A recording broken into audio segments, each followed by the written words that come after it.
Olá, meus amigos! Estamos de volta aqui para continuar a falar para vocês sobre história do Amapá para o nosso concurso do CFO, Bombeiro Militar e Polícia Militar. Você que está se ligando aí, hoje começa um novo tópico, tá certo? Nós já tratamos com vocês sobre a colonização da região do Amapá, lembra disso? Disputas territoriais e conflitos estrangeiros no Amapá. Nós também tratamos da fundação da Fortaleza de São José de Macapá, da fundação da Vila de Macapá e Mazagão.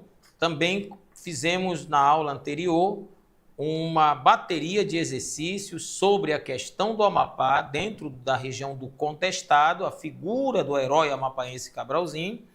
E hoje a gente começa aqui a falar sobre as principais atividades econômicas do Amapá nos séculos 19 e 20.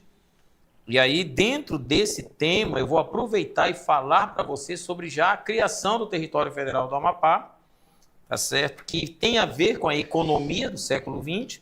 E aí vai faltar para a gente só 3 tópicos para fechar até o dia da nossa prova, 26 de outubro, que vai ser a ideia dos reflexos da cabanagem do Grão-Pará aqui no Amapá, a Constituição de 88 e a nossa transformação de território em Estado, e, por fim, as manifestações populares e sincretismo cultural no Amapá, para fechar aqui o nosso compromisso, né, sobre esses tópicos de história do Amapá para o concurso público, para te preparar aí sobre a nossa história regional, nossa história local, tá certo? Recentemente nós tivemos aí, já dentro das manifestações culturais, dentro das manifestações cívicas, a festa de São Tiago, e a gente deixou uma dica para vocês, eu creio que vocês assistiram a nossa dica, ainda vou retomar essa temática no último tópico. Nós tivemos a criação do Território Federal do Amapá recentemente. Nós também fizemos uma dica, daqui a pouco vai ser disparado para você acompanhar uma breve dica que a gente deixou para você sobre a criação do Território Federal do Amapá. E a gente também vai falar um pouco mais sobre isso em outras redes que nós participamos, e aí eu quero que você nos acompanhe, tá certo? E eu deixo aqui, depois você olha, né, @Guaraci_Pastana é o meu endereço do Instagram, e lá de vez em quando eu solto aí umas dicas do concurso, coisa rápida, coisa para aluno, que está ali só anotando, pegando as dicas principais, que concurso é isso, é uma dica. Tanto é que as nossas aulas elas são totalmente focadas naquilo que a banca pode pedir. A gente não faz nenhum devaneio, nenhuma viagem, né? Nada disso. Aqui é o foco, é isso, o conceito é esse, e a gente trabalha com isso, tá certo? Que é para a gente ganhar tempo, né, pessoal? A gente vai ganhando tempo aí, dentro daquilo que o conteúdo programático propõe para a gente, beleza? Então a gente começa a trabalhar hoje com vocês sobre a economia do Amapá nos séculos 19 e 20. Então eu vou dividir em 2 situações.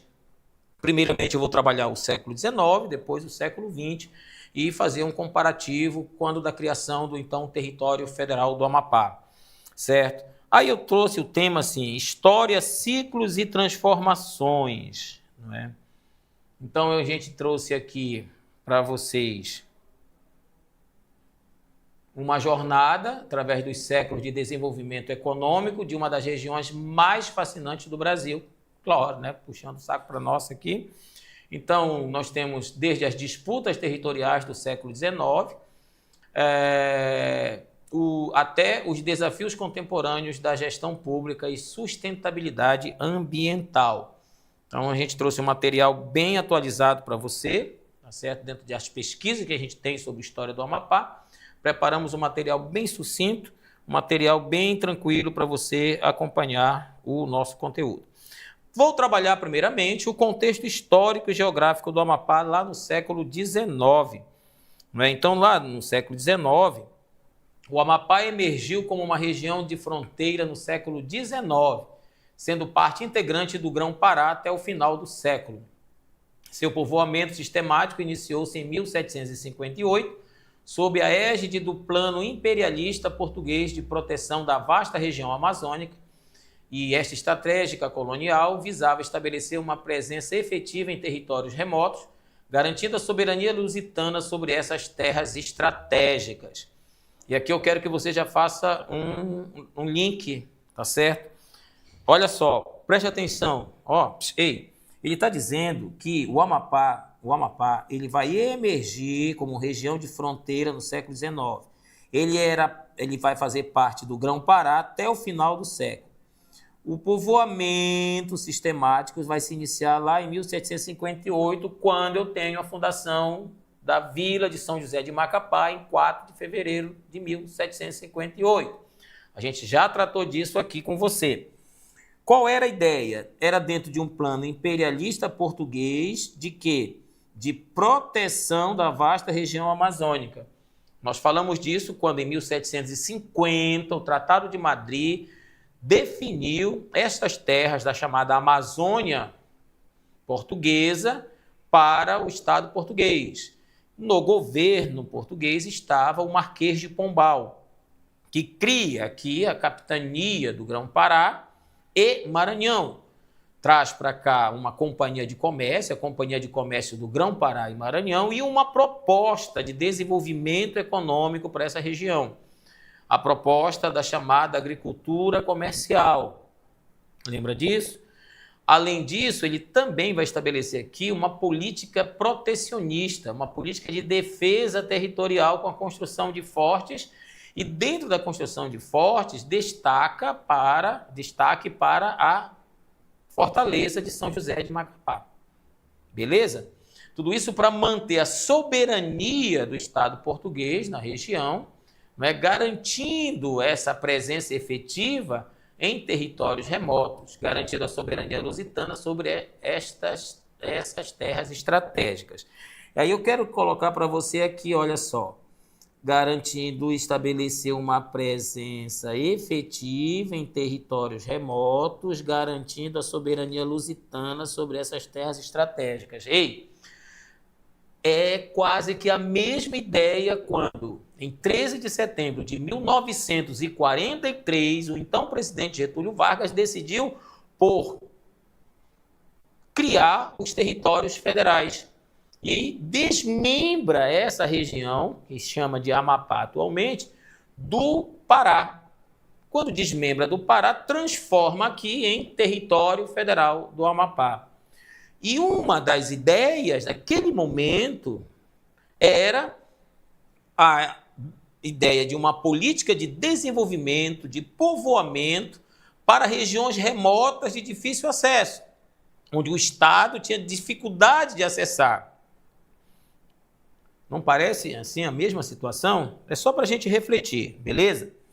Bem, essa região aqui carregava consigo uma imagem de terra remota e inóspita. Ei, muito parecido lá na criação do território, né? Frequentemente descrita nos jornais oitocentistas como exótica e distante dos grandes centros urbanos brasileiros.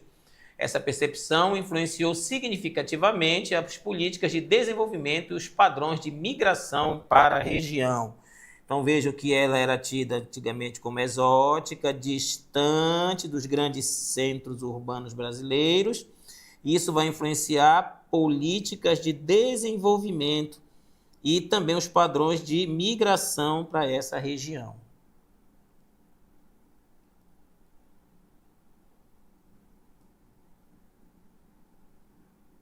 Certo?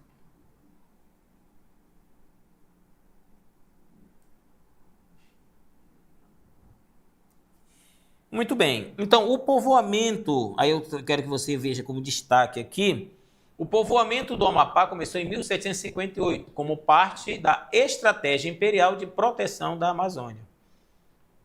Reforça aqui, nesse trecho que eu destaquei, a ideia do então Marquês de Pombal, lá no final do século XVIII. Ok? Então, nesse caso, o que é que eu tenho para você? A disputa territorial entre Brasil e França constituiu, não é, um dos elementos mais marcantes desse período. A ideia do contestado, olha, nossa aula anterior, o contestado franco-brasileiro, área que hoje integra o território amapaense, permaneceu sem governança claramente definida até 1841. Esta situação peculiar criou um espaço propício para o desenvolvimento de quê? O desenvolvimento de comunidades autônomas que fomentaram intenso comércio informal, práticas de contrabando, moldando profundamente a economia regional nascente.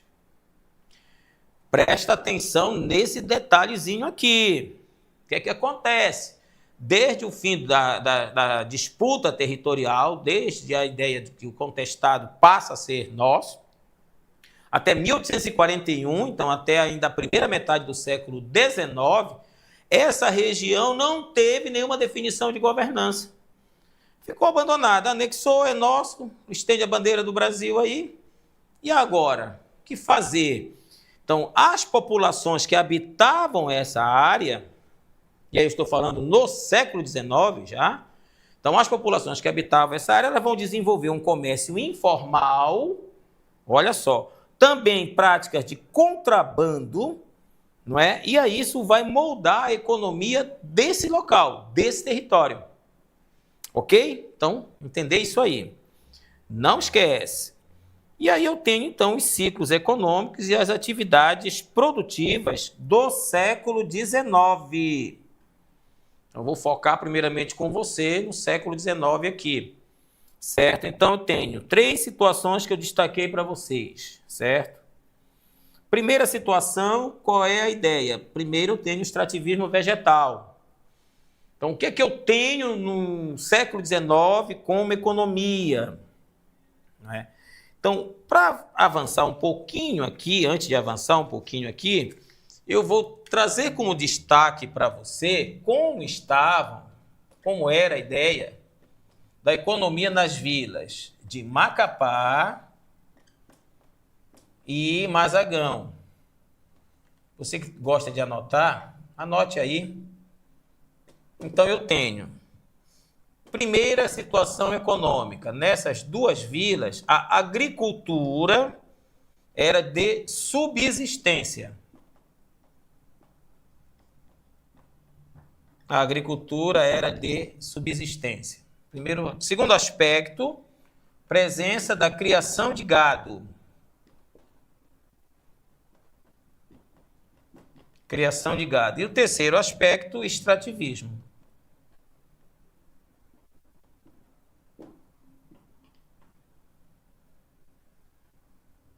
Olha aí. O que chama a atenção, meu querido, minha querida, é que o Marquês de Pombal, quando estabeleceu a sua política de povoamento aqui, colonização, e a sua política econômica, que a gente chama de neomercantilismo português, ele propôs o desenvolvimento de uma agricultura comercial.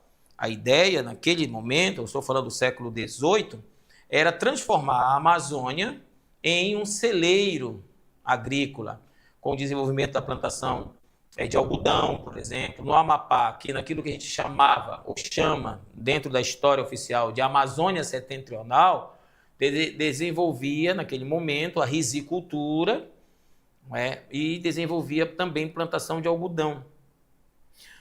Com a saída do Marquês de Pombal, e aí eu tenho um certo abandono dessa região, porque o Marquês de Pombal não era muito bem quisto, pelo grupo político que assume depois dele, após Dom José I, Dona Maria não vai prosseguir com a política pombalina, então vai ser afastado todo o projeto dele e essa região vai ser abandonada.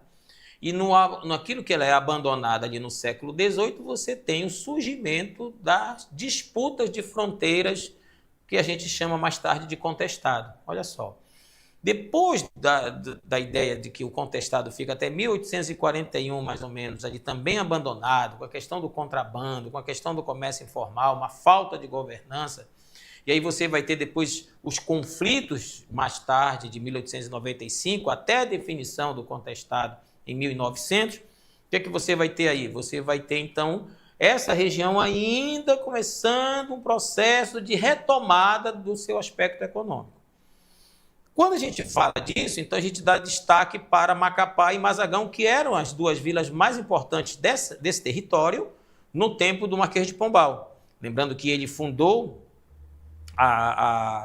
ele fundou a vila de Nova Mazagão, ele construiu a vila e transferiu as famílias mazaganenses lá da África para cá e elevou o povoado, que aqui tinha a condição de vila de São José de Macapá, em 1758. E isso, logicamente, com o irmão Mendonça Furtado sendo colocado como governador da capitania do Grão-Pará e Maranhão para administrar o processo de limitação do território a partir do Tratado de Madrid, a questão de administração da economia, através da Companhia de Comércio do Grão-Pará e Maranhão. Então, veja bem que havia uma política definida para essa região. Só que isso depois é deixado de lado. E aí, o que vai ficar? Vai ficar a agricultura de subsistência apenas, criação de gado e o extrativismo, que é o que a gente está trazendo aqui no primeiro aspecto no material. Então, eu tenho o extrativismo vegetal.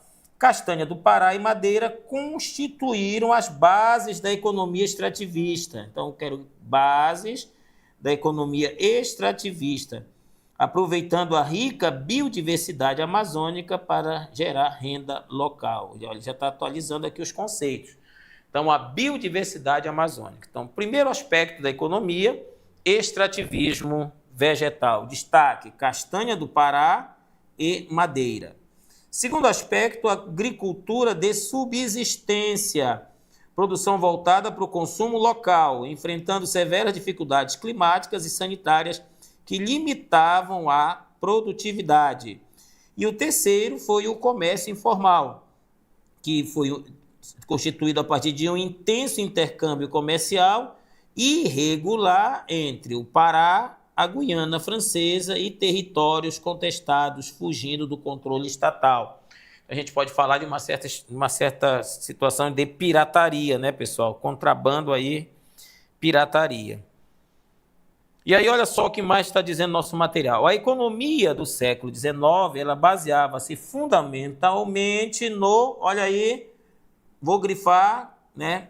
Qual é a base da economia no século XIX? Extrativismo vegetal, destacando castanha e exploração madeireira, complementados por uma economia de subsistência que enfrentava constantes desafios. As condições climáticas adversas e os problemas sanitários representavam obstáculo significativo para os colonos, limitando o potencial produtivo da região. Limitava aí, certo? O comércio regional, como é que estava estabelecido o comércio aqui? Qual sua característica? Era informal e irregular, marcado por práticas de contrabando e de trocas comerciais. Esta dinâmica econômica peculiar dificultava enormemente o controle estatal sobre as atividades comerciais, criando uma economia paralela que influenciou profundamente os padrões de desenvolvimento local.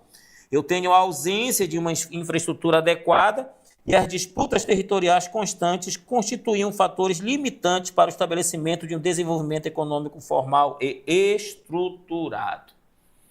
Então, no século XIX, eu tenho essas características aí. Então, antes de avançar para o 20, só revisando aí, que agora está aparecendo aqui no nosso telão. Então, eu tenho extrativismo vegetal, agricultura de subsistência e comércio informal. Não esquece, século XIX, 3 características marcam a economia na região do atual Amapá no século XIX. Extrativismo vegetal, destaque, castanha do Pará e madeira. Se aparecer cacau, sai fora. Não pode. Então é castanha do Pará e madeira. Agricultura de subsistência era uma produção para consumo local limitado, né, por questões sanitárias e dificuldades climáticas. Isso dava uma limitação à produtividade dessa agricultura de subsistência na região. E o comércio informal baseado no contrabando e trocas, sem ter a fiscalização estatal, o que vai dificultar isso por um lado e facilitar para aqueles que moravam nos territórios aqui, que tinham uma facilidade de fazer comércio sem ter fiscalização, de repente sem precisar até recolher impostos, não é, e tributos para o Estado. E aí o texto reforça que essa economia, então, era baseada fundamentalmente, no extrativismo vegetal, né, com destaque para a castanha e a exploração madeireira. Depois a gente tem a agricultura de subsistência e o comércio informal. Tá bom? Então, além disso, fecha essa situação. No século XIX, ok? Como é que estava a nossa economia no século XX? Então, eu tenho no século XX industrialização e formação da mão de obra agora aqui nessa região do atual Amapá.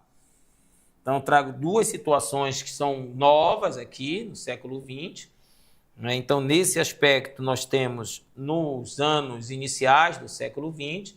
Então, o texto fala para a gente aí, olha, a década de 1940 marca um período de transformação fundamental na estrutura socioeconômica do Amapá. Então, eu tenho aqui agora uma mudança profunda, né? A partir dos anos 1940. Então, a palavra transformação, ela explica muita coisa, né? Transformar, mudar a forma através de uma ação. Então, assim sendo, o que é que eu tenho no atual Amapá? Vai coincidir com as políticas do Estado Novo. Então, o que vai acontecer aqui vai estar ligado diretamente ao Estado Novo de Getúlio Vargas. Porque eu tenho as estratégias do governo naquele momento, a chamada integração nacional. Então, é nesse contexto que vai se iniciar a formação da classe operária industrial aqui nessa região. Eu tenho também dentro desse processo que vai estar intimamente ligado ao desenvolvimento da mineração e das atividades extrativistas. A atividade extrativista, que é uma das características lá do século XIX, ela continua sendo marcante durante o século XX, certo? Não esquece disso.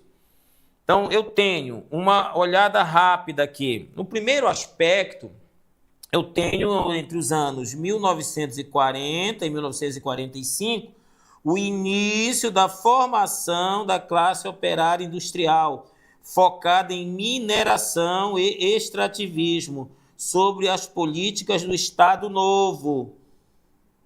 O Estado Novo, que é o período que vai de 1937 a 1945, que seria a última fase do governo Getúlio Vargas. O Estado Novo vai adotar algumas políticas nesse período, políticas essas totalmente ligadas à centralização administrativa nas mãos do Estado. Eu tenho um Estado, não é, que a gente vai chamar de Estado novismo, então é uma situação de uma política adotada a partir das políticas fascistas, nazistas também, em que Getúlio Vargas toma o poder, não é, através de um golpe sustentado pelo chamado Plano Cohen, ou Plano Cohen, em que ele justificaria uma possibilidade de levante comunista no Brasil, tomando o poder, fechando o Congresso e governando a partir de decretos-leis. Então, a gente vai ter aí o estabelecimento de uma espécie de ditadura civil no Brasil, com Vargas assumindo o governo dentro dessa perspectiva chamada de Estado Novo. Bem, o Estado Novo, caracterizado por autoritarismo, o Estado Novo caracterizado por governo através de decreto-lei, o Estado Novo que vai estabelecer a censura, o controle dos sindicatos, e vai também desenvolver a chamada política do trabalhismo e do populismo, certo? Então, é o tripé do governo Vargas: trabalhismo, populismo, nacionalismo. Então, isso sustenta esse período. É neste contexto também que eclode a Segunda Guerra Mundial. E dentro do contexto da Segunda Grande Guerra Mundial, o Estado Novo vai estabelecer políticas de defesa de fronteiras, políticas de proteção às riquezas que o Brasil vai ter, que vão ser de interesses das nações em guerra, não é? E nesse contexto, a região do atual Amapá vai ser inserida com a nossa elevação à condição de território federal do Amapá, ou a criação do território, porque nós éramos parte do Pará, nós vamos ser desmembrados do Pará. Então, há uma criação de um território federal, que significa o quê? Um território administrado pela União, território administrado pelo governo central, certo? Então, aí eu tenho de 1945, que é o item 2 aqui, até 1960, que numa cronologia rápida para você acompanhar aí. Então, eu tenho uma adaptação gradual da população cabocla e extrativista às exigências capitalistas de produtividade e de regularidade no trabalho. Então, dentro desse aspecto, né, o primeiro ponto aqui, relembrando, nessa região eu vou ter a formação da chamada classe operária industrial. Isso é uma novidade em uma sociedade de extrativistas, de ribeirinhos. Então, eu tenho a criação de uma classe operária industrial dentro de um contexto nacional de desenvolvimento da indústria. Vargas vem fazendo isso desde os anos 1930, desde que ele assume o governo lá no golpe de 1930, que chamaram por algum tempo de Revolução de 30, né, quando ele toma o poder, derrubando o presidente Washington Luiz, estabelecendo uma república, né, ele vai chamar de República Nova. E a partir desse momento, eu tenho, então, aqui nessa região, no contexto, no pensamento, na mentalidade de urbanização, que é uma das características também do governo Getúlio Vargas, é o processo de urbanização do Brasil. Então, o Brasil vai deixar de ser um país rural para ser um país mais urbanizado. Bem, isso vai ocorrer muito mais na região sudeste. Quando chega para cá, para o norte, então a população que aqui está, ela vai ter que se acostumar com um modelo diferente. Então, o primeiro modelo vai ser esse, a formação da classe operária industrial. Por quê? Eu vou ter o desenvolvimento da mineração, e essa mineração, que é século XX, é diferente do ouro do século XIX. Aqui eu vou ter a questão do manganês, e vai se organizar uma estrutura de exploração desse manganês, e dentro dessa estrutura de exploração do manganês, eu vou ter a organização de uma forma de exploração e uma forma de exploração do trabalho também. Dentro dessa forma de organização, ou de nova organização, eu tenho justamente a criação da classe operária industrial, que vai focar na mineração, mas também no extrativismo, porque eu tenho uma outra forma de extrativismo que vai ser estabelecida, aliada à política de exploração do minério do manganês, que vai ser a criação ou o estabelecimento de empresas que vão trabalhar dentro do extrativismo paralelo à exploração mineral. Bom, esse é o primeiro aspecto. O segundo, nessa sociedade, nesta que ele chama aqui no texto de população cabocla e extrativista, ela vai ter que se acostumar agora às exigências do modelo capitalista industrial. Então, eles vão ter que se acostumar à ideia de produtividade, então tem que produzir, que é a mentalidade capitalista, e a ideia de regularidade no trabalho, bater ponto, estar no horário para trabalhar, para começar a trabalhar, ter dia de trabalho, ter dia para descanso. Então, é uma nova relação de trabalho que se estabelece a partir de 1945, principalmente. A gente tem um território criado em 43, implantado em 44, e a partir de 45 começa esse novo processo de mudança de mentalidade da população aqui do atual Amapá. Está acompanhando isso? Está ficando claro para você? E aí eu tenho o terceiro aspecto para destacar, que vai ser justamente dos anos 1960 a 1980.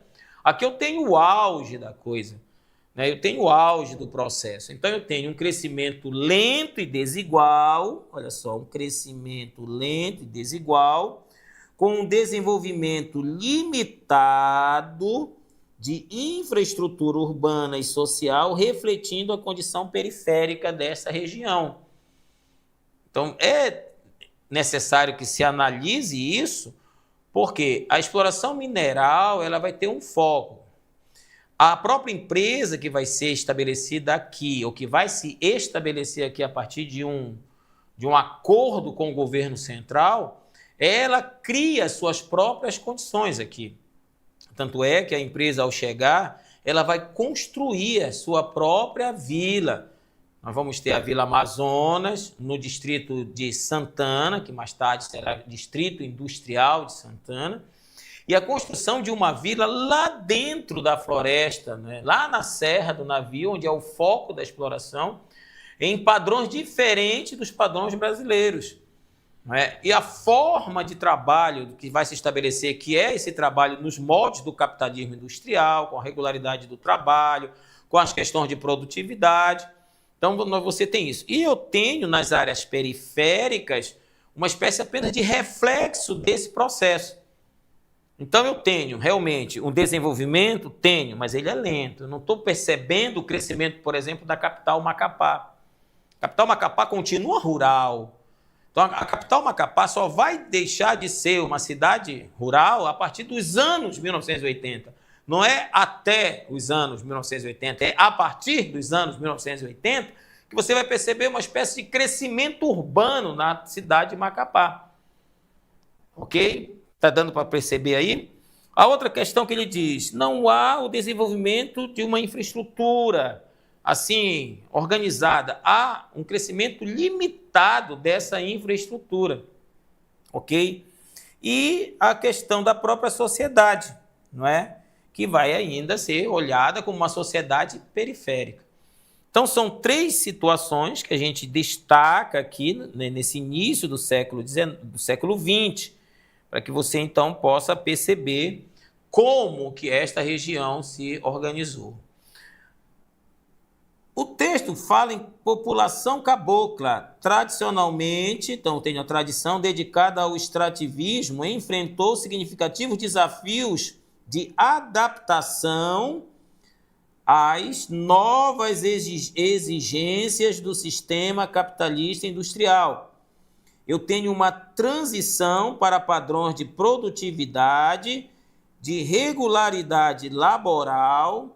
Isso representou uma ruptura cultural profunda, exigindo um processo gradual de aculturação dos ritmos e de demandas da produção industrial moderna. Significa dizer que essa população que habitava o atual Amapá, ela vai ter que passar por um processo de adaptação a esse novo modelo de relação de trabalho.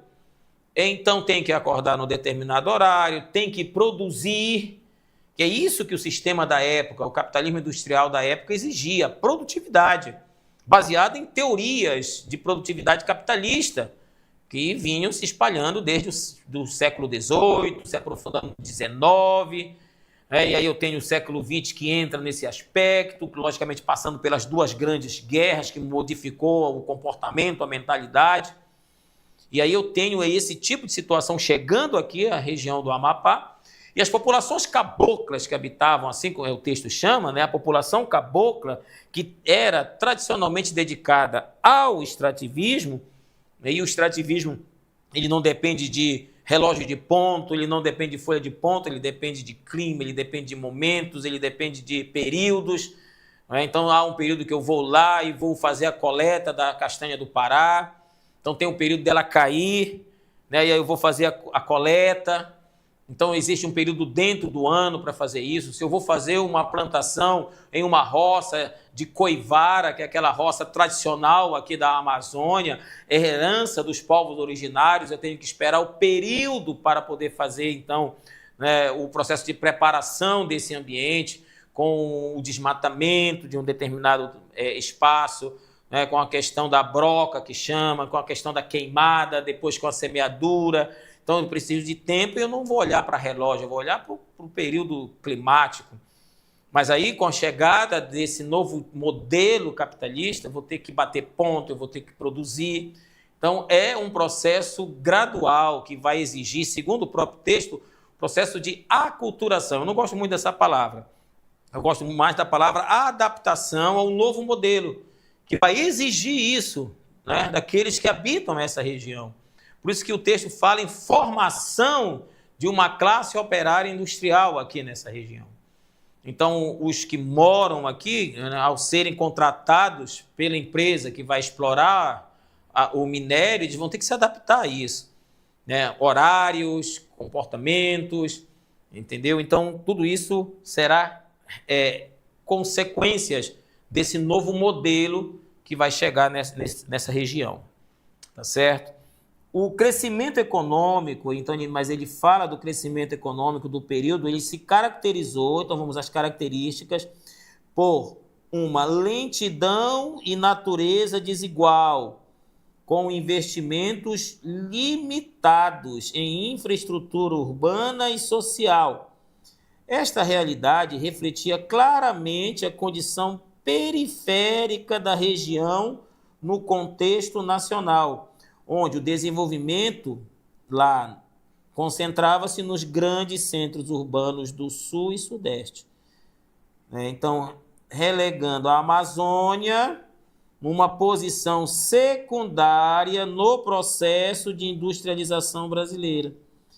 Então, quando você estuda lá com o professor de geografia, tem um conteúdo lá na geografia, dentro das ciências humanas, chamada de industrialização brasileira, o professor de geografia ele vai focar mais aonde? Mais no Sul e Sudeste.